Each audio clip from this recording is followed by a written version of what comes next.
Visi žinom, kad prieš montuojant sraigtinius pamatus geriau išsigręžti skylę. Tai užduoda tiesę, teisingą kryptį sraigtiniam pamatui ir jei ten pasitaiko akmenys, statybinės šiukšlės, kitas šlamštas, grąžtas padeda juos pašalinti iš kelio ir sraigtinis pamatas įsisuks geriau. Tai turim du variantus, tai yra SDS Max grąžtas, dvigubos strėlės galas padeda geriau išdaužytas pasitaikančias kliūtis.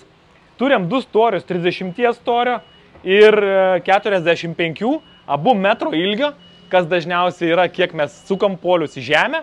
30-ukas 68 skersmens poliui, o 45 76 storio poliui. Arba kažkokiam kietesniam gruntui. Tai va, tokie variantai. Manau, kiekvienas meistras turėtų turėti savo įrankių komplekte šitą daiktą ir jei pasitaikys, kaip mes vadinam, statybinės kapinės, jums šis daiktas padės sumontuoti sraigtinius pamatus. Dar apie tuos grąžtus.